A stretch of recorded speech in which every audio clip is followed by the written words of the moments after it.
Thank you.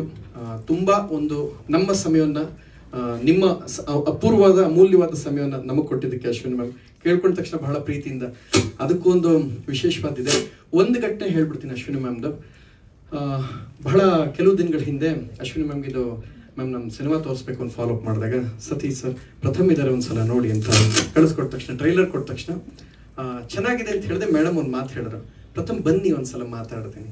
So ಬಂದಾಗ madam ನೋಡ್ಬಿಟ್ಟು ಹೇಳಿದ್ರು, ಪ್ರಥಮ್ ತುಂಬ ಚೆನ್ನಾಗಿದೆ, ಸುಮ್ಮನೆ ಫೋನಲ್ಲಿ ಚೆನ್ನಾಗಿದೆ ಪ್ರಥಮ್, ಆಲ್ ದ ಬೆಸ್ಟ್, ಒಳ್ಳೇದಾಗಲಿ ಅಂತ ಮಾಡ್ಬಿಡೋದಕ್ಕಿಂತ ನೀವು ಮಾಡಿರೋ ಕೆಲಸನ ಗುರುತಿಸಿ ಅಭಿನಂದಿಸ್ಬೇಕು. ಇದು ನಾವು ಯಾವಾಗಲೂ ಅಣ್ಣವರ ಕುಟುಂಬದಿಂದ ಕಲಿಯುವಂಥ ಬಹಳ ದೊಡ್ಡ ಗುಣ. ಅದು ಕರೆದೋಗಿ ಚೆನ್ನಾಗಿದೆ ಅಂತ ಹೇಳೋದ್ ಬದಲು ಅಲ್ಲಿ ಕರೆದು ಅಟ್ಲೀಸ್ಟ್ ನಿಮಗೊಂದು ಒಂದು ನೈತಿಕವಾದ ಸ್ಥೈರ್ಯ ಸಿಗುತ್ತೆ, ನೀವು ಮಾಡೋದಕ್ಕೊಂದು ಎನರ್ಜಿ ಸಿಗುತ್ತೆ.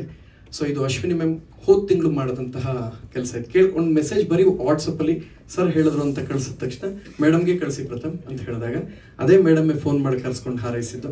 ಅದು ಅವರ ಯಾವಾಗಲೂ ದೊಡ್ಡತನ. ಇಂಥ ಬಹಳಷ್ಟು ಹಲವು ವಿಶೇಷಗಳಿಗೆ ನಮಗೆ ಅಶ್ವಿನಿ ಮ್ಯಾಮ್ ಯಾವಾಗಲೂ ಸ್ಟ್ರೆಂತ್ ಚಿತ್ರರಂಗ. ಈ ಕಾರಣಕ್ಕೆ ಅವ್ರನ್ನ ಯಾವಾಗಲೂ ಪ್ರೀತಿಸೋದು ಎಲ್ಲರೂ. ನಮ್ಮ ಚಿತ್ರತಂಡದಿಂದ ನಾವು ಟ್ರೈಲರ್ ನೀವು ನೋಡಿದ್ದೀರ, ಅದು ಜನಕ್ಕೆ ನಾವು ಆಲ್ರೆಡಿ ಹೇಳಿದ್ದೀವಿ. ನಿಮ್ಮ ಹಾರೈಕೆ ಯಾವಾಗಲೂ ಮುಖ್ಯ. ಇವತ್ತು ನೀವು ಬಂದಿದ್ದೀರಾ, ಅದೇ ನಮ್ಗೆ ಸ್ಪೆಷಲ್. Thank you ma'am.